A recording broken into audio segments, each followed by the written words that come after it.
Penasaran gak sih rangkuman dari keseluruhan bocoran yang ada di gelombang pertama? Apalagi buat anak-anak yang gelombang kedua nanti nih. Penasaran kan? Cek video kali ini ya.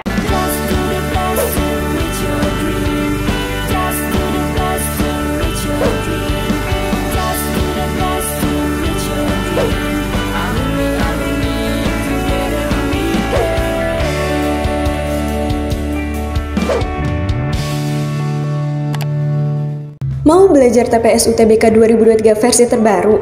Ikut kelas online di GP Media aja. Kamu bisa belajar 7 subtes TPS dalam 20 kali pertemuan dengan benefit ebook, 12 kali tryout, dan masih banyak lagi. Harganya cuma 350.000 aja loh. Ayo buruan daftar dan jangan ketinggalan. Kapan lagi kamu bisa ikutan tryout UTBK gratis di GP Media kalau bukan sekarang? Ikuti syaratnya dan kirim bukti screenshot di gpmedia.id ya. Jangan sampai ketinggalan. Buat kalian yang lagi cari tryout SNMPTN dan ujian mandiri untuk masuk PTN, kita punya solusinya. GEP Media menyediakan tryout SNMPTN dan ujian mandiri untuk beberapa PTN ternama di Indonesia. Mulai dari harga 10.000, kalian sudah dapat ribuan soal prediksi, video pembahasan, dan ada kelas online-nya juga loh. Yuk daftar sekarang. Halo semuanya, balik lagi di GP Media Channel. Oke, gimana nih kalian yang udah melaksanakan ujian di gelombang pertama? Banyak juga ya materi-materi yang kira-kira keluar, tapi ada juga yang susah, ada juga yang gampang. Sekarang kakak akan ngerangkum beberapa materi-materi yang ada dan keluar di gelombang pertama kemarin. Buat teman-teman yang di gelombang kedua, siap-siap nih, kalian harus mempelajari materi-materi ini. Bisa jadi tipe di materi-materi ini akan keluar juga pada saat nanti di gelombang kedua. Kalian juga harus tahu bahwa dari Koordinator Humas Panitia SNPMB itu mengatakan terdapat 30 paket soal di 28 sesi ujian ini. Berarti itu termasuk di gelombang pertama dan gelombang kedua. Bisa jadi di gelombang kedua soalnya mungkin akan berbeda dengan yang gelombang pertama. Jadi bisa jadi hanya 15 paket dulu nih yang dikeluarin di gelombang pertama. Nanti 15 paketnya lagi disimpan di gelombang kedua. Atau memang sudah diacak dari awal gelombang pertama sampai nanti gelombang kedua. Nah, untuk persiapan itu semua pasti ada juga dong di gelombang kedua tipe-tipe soal yang nggak beda jauh sama gelombang pertama kemarin. Oke, langsung aja deh ya. Kita akan bongkar 7 subtes kemarin di gelombang pertama itu apa aja nih kira-kira. Oke, yang paling pertama untuk penalaran umum. Buat teman-teman yang pada mempersiapkan diri nih untuk gelombang kedua, ingat bahwa nanti di gelombang kedua itu mulai tanggal 22 Mei ini sampai 28 Mei. Persiapkan dengan baik ya yang teman-teman di gelombang kedua dan pelajari materi-materi yang kakak akan sebutkan ini. Untuk contoh soalnya, kakak akan taruh setelah kakak bahas poin-poin dari materi penalaran umum ini. Jadi kamu lihat baik-baik tuh untuk contoh-contoh soalnya. Bahkan kamu bisa pelajarin dari contoh-contoh soal itu ya. Yang paling pertama itu ada deret pola. Untuk soal-soal deret pola bisa jadi ada yang sama, kalian itu dapat gitu ya deret polanya, bisa jadi juga berbeda. Karena untuk deret pola ini ada yang bentuknya deret angka, ada juga yang bentuknya deret huruf. Tergantung kamu nanti dapatnya apa. Nah, karena deret pola itu bentuknya deretan, jadi kamu harus melanjutkan selanjutnya, angka selanjutnya atau huruf selanjutnya, seperti itu. Oke, ada juga untuk tipe soal yang memperlemah atau tidak memperlemah. Ya, tidak memperlemah berarti memperkuat gitu ya. Jadi ada yang memperlemah, ada juga yang memperkuat. Tergantung dari tipe pertanyaannya kayak gimana.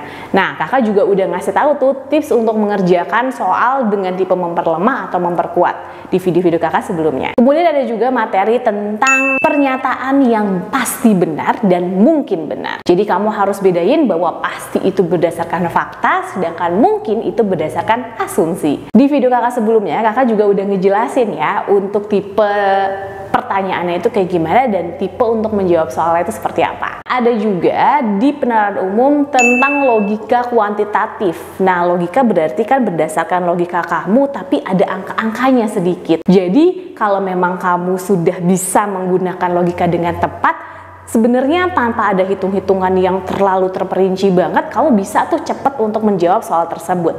Ini namanya logika kuantitatif, di mana logika kamu akan dipakai untuk angka-angka atau kuantitatif lah ya sebutannya. Terus ada juga tipe sebab akibat nih, pernyataan sebab akibat. Misalnya ada suatu bacaan, nanti di pertanyaannya ada pertanyaan tentang sebab dari kejadian ini apa, atau sebab akibat ya dari tindakan yang dilakukan si tokoh ini gimana.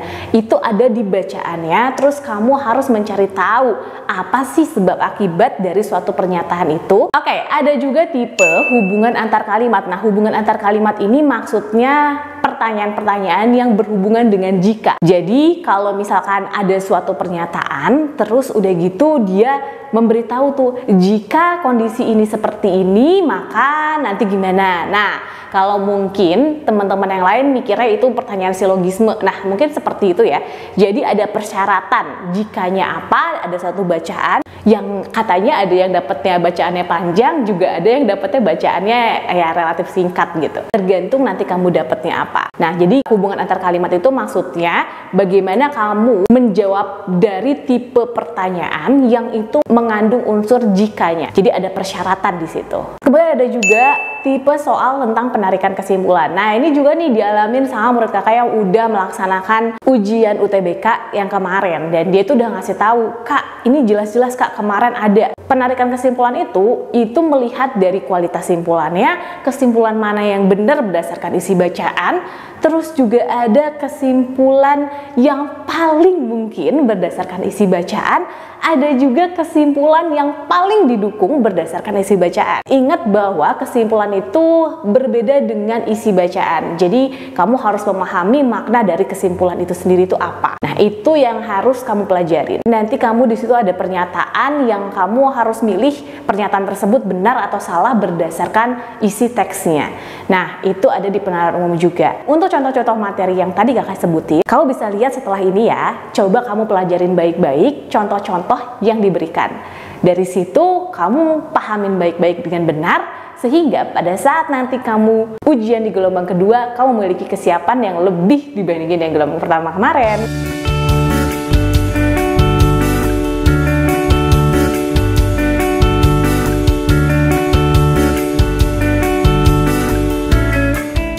Oke, untuk subtes berikut ya, kakak akan ngejelasin tentang subtes PPU, pengetahuan dan pemahaman umum. Untuk tipe soal PPU nih yang paling viral banget kemarin, itu soal apa tipenya?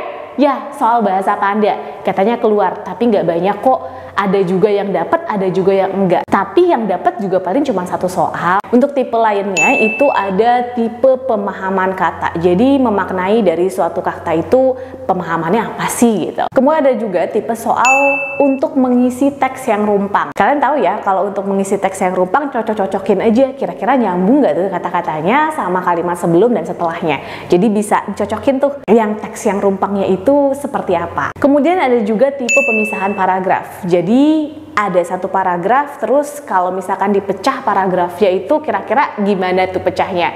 Paragraf 1 dan paragraf 2 itu bisa dibentuk paragraf baru atau tidak ya gitu. Atau paragraf 1 ini bisa dibentuk paragraf baru atau tidak. Nah, itu ada juga soal PPU. Oke, ada juga di PPU ini kalimat yang tidak logis. Nah, kalimat yang tidak logis itu lebih cenderung kalimat yang kayak ngawang-ngawang gak jelas nih. Mohon perhatiannya. Nah, kan kayak gitu tuh kayak gak logis ya. Perhatian apaan gitu kan. Nah, kayak gitu-gitu tuh ya contoh-contoh pada kalimat yang tidak logis. Nanti setelah kakak jelasin materi-materi ini akan ada tuh contoh-contoh soalnya juga. Kemudian contoh tipe soal bentuk imbuhan. Bentuk imbuhan maknanya yang sama kayak gimana terhadap bacaannya atau terhadap suatu kata diisi teksnya pada bacaan itu kayak gimana. Nah, jadi ngomongin tentang imbuhan, terus bagaimana fungsi si imbuhannya itu dan memiliki makna sama dengan kata yang seperti apa. Nah, di gelombang pertama itu juga ada yang ngasih tahu nih ke kakak kalau ada penulisan kata yang benar. Jadi penulisan kata respon sama respons, nah yang bener itu gimana? Pakai S atau enggak? Tiba-tiba nih murid kakak yang udah ngelakuin ujian tiba-tiba nanya kayak gitu tuh sama kakak. Jadi kalian pelajarin ya penulisan kata yang padu dan tepat itu seperti apa. Untuk soal PPU ini, kamu tuh cuma dikasih waktu 15 menit. Ingat ya, kamu tuh cuma dikasih waktu 15 menit untuk menjawab 20 soal. Jadi memang harus cepat kamu ngejawabnya. Jangan sampai kamu kira bahwa soalnya 20 berarti dikasih waktu 20 menit kayaknya deh. Tapi ternyata enggak. Sayang banget kalau malah jadi nggak kejawab soal-soalnya di PPU ini. Ada juga ya beberapa orang yang dia itu nggak ngejawab semua soalnya. Ingat, untuk pengerjaan UTBK ini kamu harus menjawab seluruh soal. Untuk masalah nanti ngasal ataupun nggak tahu benar atau nggak, udah deh masalah belakangan. Yang penting kamu harus jawab seluruh soalnya dulu, karena ini kan nggak ada sistem minus. Jadi ya ada juga tuh kemungkinan kamu bener di soal yang itu. Kalau sampai kosong ya bener-bener sayang kesempatannya itu. Jadi ya hilang gitu loh kesempatannya kalau kamu nggak ngisi jawabannya ini sampai penuh. Makanya tetap lihat juga waktu pengerjaan, tetap lakukan manajemen waktu yang tepat. Nah, setelah ini kakak juga akan ngasih contoh-contoh pada materi-materi yang kakak tadi bilang untuk soal PPU. Di sini ya, coba kamu pelajarin dan kuasain materi-materi di PPU ini. Jangan sampai kamu juga telat untuk mengisi jawaban-jawaban. Kamu juga bisa pause contoh-contoh soal ini ya. Coba kamu latihan dan kamu pelajarin baik-baik materi-materi ini. Sehingga pada saat nanti kamu mau melaksanakan ujian UTBK di gelombang kedua nanti, kamu memiliki persiapan yang lebih mantap. Untuk subtes berikutnya, kakak akan ngejelasin subtesnya pengetahuan kuantitatif atau PK. Wah, banyak yang bilang pada susah, tapi ada juga tuh yang bilang kalau dapet PK-nya malah gampang-gampang. Oke, untuk yang pertama itu materinya adalah materi bangun ruang. Banyak tuh yang bilang, wah materi bangun ruang gitu-gitu. Terus ada juga yang bilang, ya aku lupa rumusnya gitu-gitu ya. Untuk itu, kamu pelajarin nih dari sekarang materi-materi bangun ruang. Materi-materi bangun ruang itu biasanya ada limas, ada kerucut, ada bentuknya tabung. Nah, kamu sesuaikan ya dengan pemahaman kamu. Sesuaikan juga dengan rumus-rumusnya. Rumus-rumus bangun ruang itu apa? Itu kan rumus-rumus dasar tuh, kalian juga harus bisa memahaminya.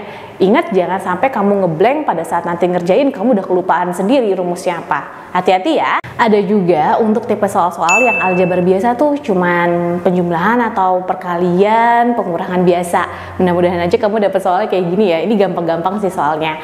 Tapi tergantung kamu juga. Kalau nggak berbanyak latihan soal, bisa jadi kelihatannya jadi susah. Kemudian ada juga tipe soal-soal tentang perbandingan. Nah, ada perbandingan yang senilai, perbandingan terbalik untuk 3 variabel tuh biasanya. Ada juga yang 2 variabel. Tergantung kamu nih nanti dapatnya apa. Nah, soal-soal perbandingan ini biasanya pakai soal-soal daya nalar juga. Apakah dia itu termasuk perbandingan yang senilai ataukah perbandingan yang berkebalikan atau tidak senilai sebutannya. Nanti sesuaikan tuh. Kamu kalau perbanyak latihan soal juga pasti ngerti deh perbedaannya di mana. Kemudian ada juga untuk tipe soal-soal eksponen. Nah, eksponen itu pangkat ya. Ada yang eksponennya itu bentuknya pecahan, ada juga yang eksponennya bentuknya akar. Tergantung kamu nanti dapatnya apa.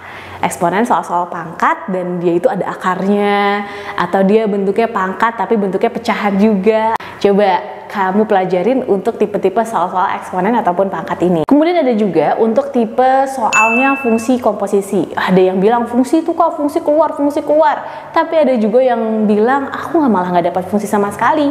Ingat ya, ini tuh tergantung kamu tuh dapatnya yang mana. Jangan sampai kamu ngerasanya, udahlah susah banget nih soal fungsi, aku nggak mau pelajarin sama sekali. Terus nanti pas giliran tiba-tiba kamu ujian, dendeng, kamu langsung dapat itu gimana? Bisa nggak kamu ngerjainnya? Jadi bingung sendiri kan? Nah, untuk mengantisipasi itu, kamu pelajarin aja deh apa yang ada di materi-materi yang kakak sebutin ini, daripada nanti tiba-tiba kamu nggak pelajarin atau kamu males pelajarin itu, tahu-taunya malah keluar lagi di situ. Ada juga tipe soal peluang nih. Jadi ada juga yang dapat tipe ini, ada juga yang nggak dapat sama sekali tipe ini. Tergantung, karena ingat lagi ada 30 paket dan itu semuanya diacak. Jadi tergantung kamu nanti dapatnya kayak gimana. Oke, kemudian ada tipe soal aritmatika sosial. Nah, ini biasanya dalam bentuk persentase bunga, persentase keuntungan, atau persentase kerugian. Ini tuh udah jelas-jelas ada. Kemudian ada juga tipe barisan aritmatika. Nah, barisan aritmatika ini sebenarnya ada mirip dengan pola bilangan. Akan tetapi bisa jadi untuk yang barisan aritmatika itu bentuknya soal cerita. Misalkan aja di bangku pertama itu ada 3 orang, di bangku berikutnya ada 6 orang. Nah, nanti selanjutnya di bangku ke-10 ada berapa? Tapi bedanya untuk barisan aritmatika ini, itu selisih ataupun perbedaannya akan selalu tetap. Jadi bedanya seperti itu ya dengan pola bilangan pada umumnya, apalagi dicampur dengan soal-soal cerita seperti itu. Selanjutnya itu ada juga tipe soal mengenai segitiga yang didefinisikan pada suatu grafik. Jadi kamu akan dikasih grafik, terus bagaimana kamu mendefinisikannya. Kalau hubungannya sama grafik berarti ada juga hubungannya dengan soal-soal statistika, yang itu mencari nilai rata-rata ataupun nilai median dari suatu data. Nah, ada juga diagram Venn tuh katanya. Terus bahkan ada juga yang dapatnya trigonometri, ada juga yang dapat faktorial. Jadi untuk yang materi-materi seperti ini untuk beberapa anak aja sih yang dapat. Biasanya ada yang dapat juga soal limit, soal matriks, terus ada juga pertidaksamaan nilai mutlak, ada juga logaritma. Jadi tergantung nih dapatnya apa kamu. Bisa jadi kayaknya yang disebutin kakak itu nggak semuanya dapat deh. Iya, karena kakak tadi udah bilang ya, soal ini benar-benar diacak. Jadi tergantung kamu dapat atau enggak. Kalau misalkan dari yang materi kakak sebutin ini, kamu malas banget pelajarin tentang itu, tapi tahu-taunya pada saat kamu ujian malah keluarnya yang itu. Kan sayang aja kalau kamu malah nggak sempet keisi atau kamu malah skip di soal yang itu. Nah, contoh soal ya, kamu bisa ngelihat di sini ya. Kamu coba pelajarin baik-baik tuh untuk materi-materi yang tadi kakak sebutin juga. Bisa jadi untuk gelombang kedua akan ada soal-soal yang seperti ini juga jenisnya.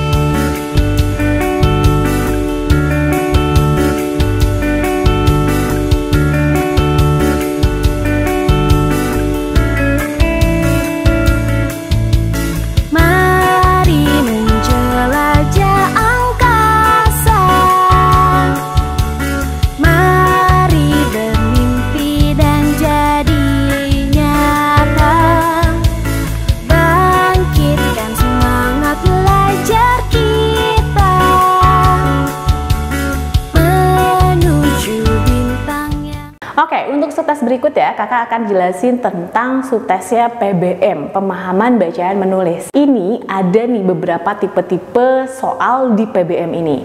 Nah, tipe yang pertama kakak kasih tahu ada yang namanya konjungsi kausalitas, di mana itu hanya menanyakan tentang sebabnya aja. Jadi bukan ngomongin tentang akibatnya ya.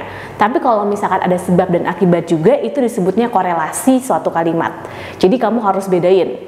Kalau misalkan sebabnya aja itu disebutnya konjungsi kausalitas. Untuk contohnya sendiri, kakak akan kasih tahu setelah kakak udah jelasin materi-materi ini nih. Jadi catat dulu materi-materinya dengan baik, kemudian kamu mulailah latihan dari contoh-contoh soal yang nanti akan diberikan. Untuk materi selanjutnya di PBM ini ada juga penyusunan teks. Nah, biasanya itu bentuknya adalah nyusun teks antara paragraf 1 atau paragraf 3, apakah lebih cenderung cocok tuh urutannya. Jadi penyusunan dari suatu teks itu di paragraf pertama dulu kah, atau paragraf kelima dulu kah, atau bentuknya penguraian dari suatu paragraf diuraikan menjadi paragraf 1 dan paragraf 2 seperti itu. Jadi itu tergantung bagaimana kamu membaca dan mencocokkan setiap paragraf pada teks tersebut. Oke, untuk tipe soal berikutnya di PBM ini itu ada kalimat efektif. Jadi kalian tahu bahwa kalimat efektif itu kalimat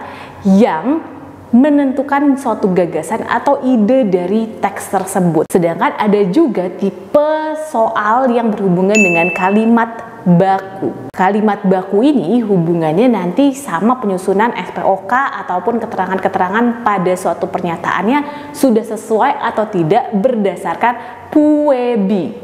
Jadi harus sesuai dengan kaidah bahasa Indonesia yang tepat dan benar. Nah, itu nanti hubungannya dengan tipe soal perbaikan suatu kata atau tipe soal tentang makna kata. Jadi bagaimana memaknai suatu kata itu yang sesuai dengan isi pada teks tersebut. Kalau makna kata juga hubungannya dengan tipe pembentukan imbuhan yang bermakna sama. Jadi kamu harus tahu kata dasarnya apa, terus kalau ditambahin imbuhan itu bisa jadi maknanya akan berbeda. Nah, itu akan ada tuh tipe-tipe soal yang berhubungan dengan imbuhan juga. Terus ada juga tipe soal tentang preposisi ya. Preposisi kamu tahu kan? Di, ke, dari. Itu kamu harus pelajarin tuh penggunaan preposisi yang tepat itu seperti apa. Nah, ini adalah contoh soal dari PBM atau pemahaman bacaan dan menulis. Ingat ya, untuk materi-materi yang tadi kakak jelasin itu sesuai nih dengan soal-soal yang tertera pada contoh-contohnya. Kalian coba pelajarin dan coba pahami tipe-tipe soal yang seperti ini ya.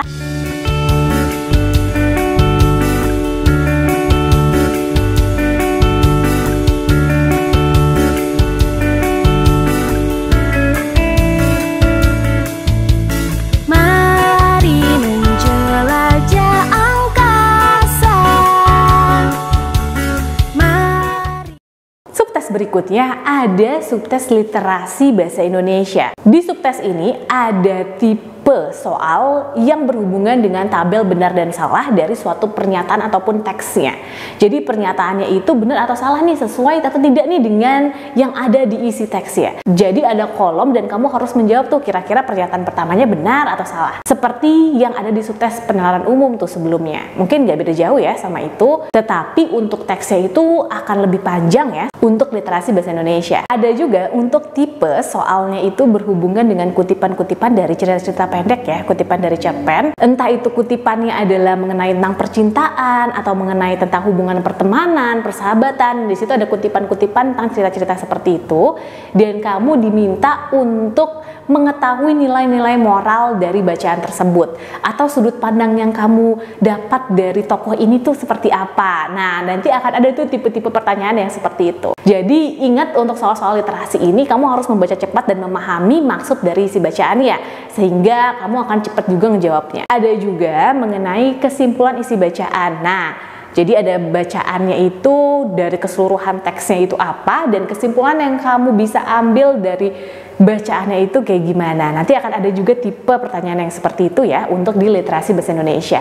Ini berdasarkan pengalaman yang sudah melaksanakan ujian UTBK di gelombang pertama kemarin, dan mudah-mudahan aja teman-teman yang di gelombang kedua juga tipenya nggak beda jauh dari soal-soal atau materi yang ada di video ini ya. Kemudian ada juga tipe bacaannya dalam bentuk teks prosedur tuh.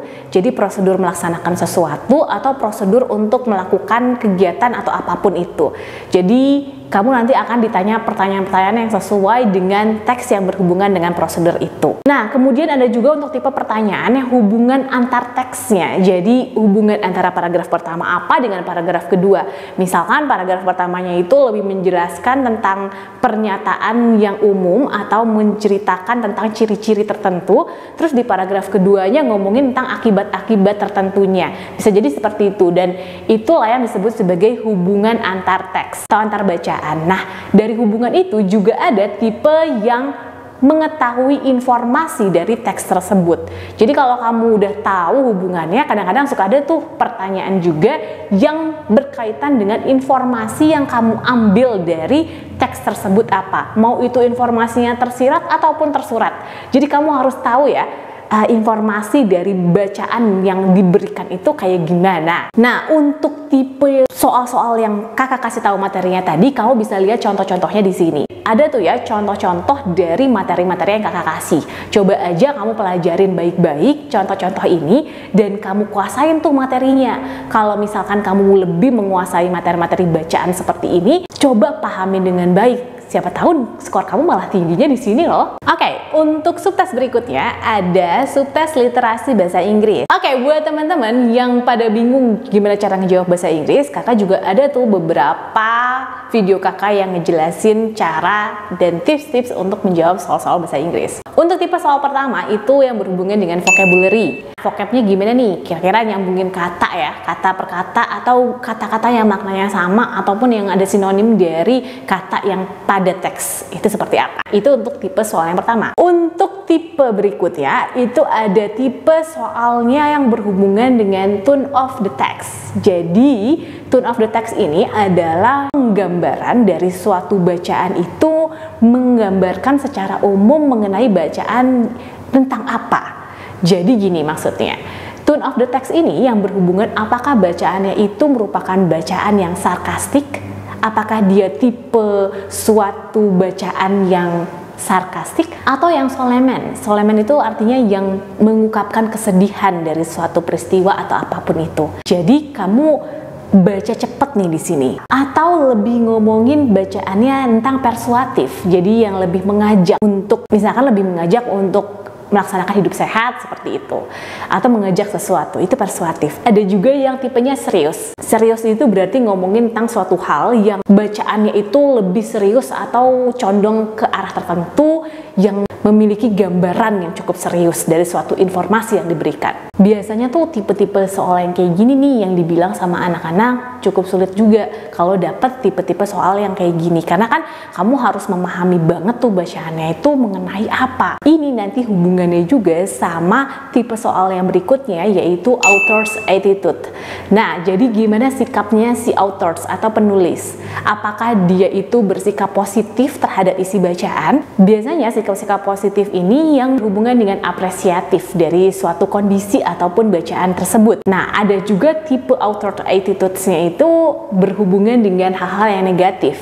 Bisa jadi dia angry atau bisa jadi arogan di situ. Nah, itu ada kata-kata yang menunjukkan hal itu, dan itu lebih cenderung ke tipe soal-soal author's attitude ini. Yang ada juga bentuk tipe author's attitude-nya itu yang sikapnya netral. Jadi bentuknya informatif ya. Jadi cuma ngasih informasi-informasi biasa aja. Dia nggak cenderung suatu hal yang positif atau negatif. Jadi kayak netral aja gitu ya, biasa aja. Ada juga yang tipenya apakah dia itu subjektif atau objektif. Nah, kalau dia subjektif berarti kan berdasarkan si sudut pandang pada autornya itu sendiri aja. Sedangkan kalau yang tipenya objektif itu pada data-data yang sudah diberikan oleh bacaannya itu mengenai apa, baru autornya itu bikin suatu kesimpulan dari data-data tersebut. Nah, itu yang tipenya objektif. Untuk mengetahui dua tipe soal ini memang rada sedikit rancu dan harus teliti banget dalam mencari kata kuncinya. Tergantung dari apa yang dibutuhkan pada pertanyaannya. Oke, untuk tipe yang berikutnya ada yang berhubungan dengan dialog. Jadi suatu bacaan yang itu berhubungan dengan dialog antara seorang dengan orang lainnya. Terus bagaimana kamu membaca dan mengetahui karakteristik dari bacaannya itu. Jadi nanti akan diminta seperti itu ya. Kemudian ada juga the conclusion of the text. Jadi ngomongin tentang kesimpulan dari teks. Nah, ini juga kakak udah ngasih tahu ya contohnya, dan kakak udah ngejelasin juga di video kakak sebelumnya tentang conclusion of the text atau invert, ada juga yang kayak gitu ya.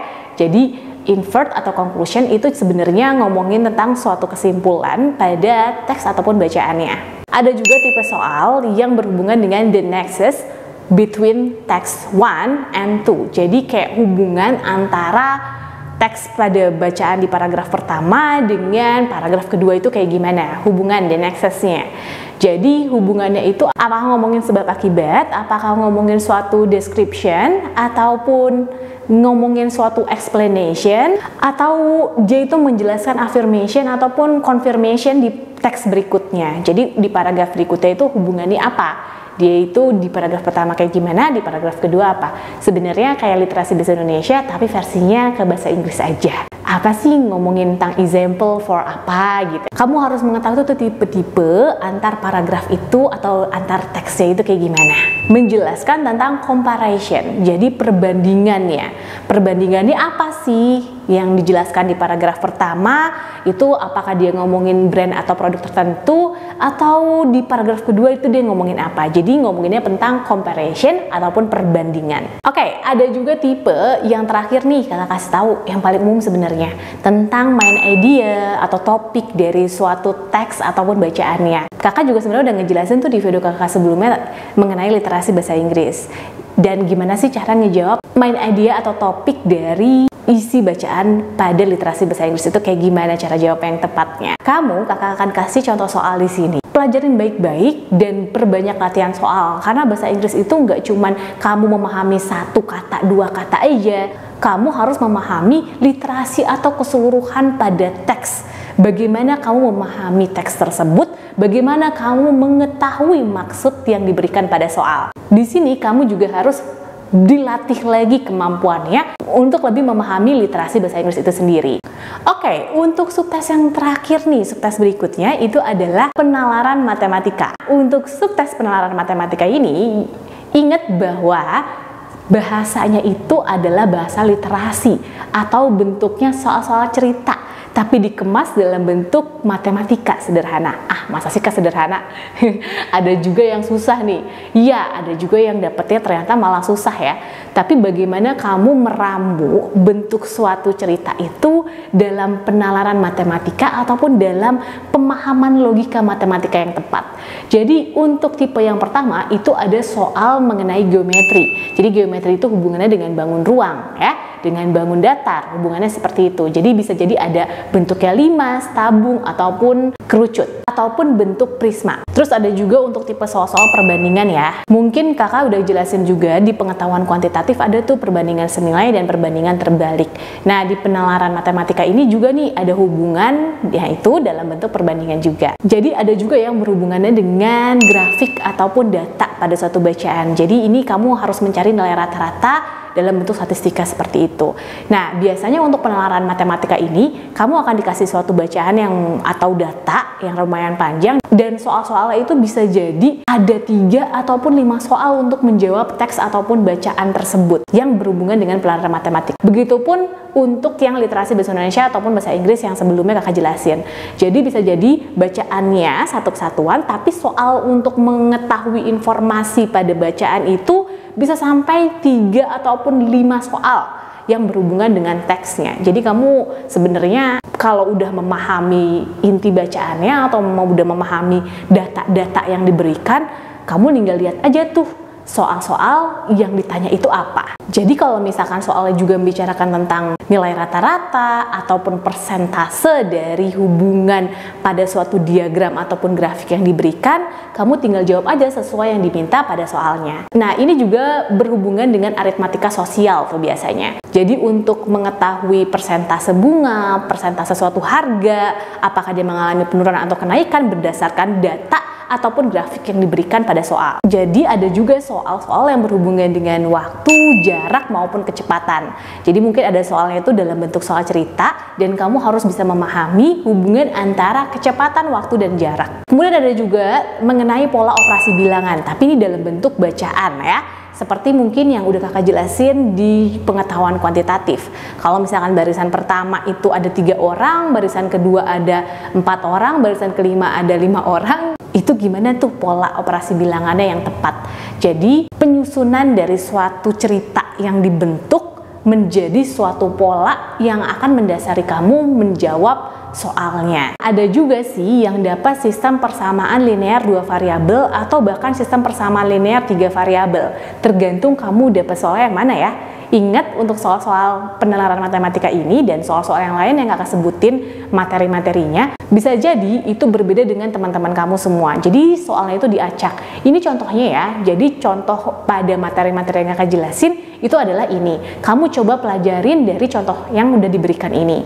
Siapa tahu aja dari contoh yang diberikan ini akan membantu kamu untuk menjawab soal pada saat nanti kamu UTBK.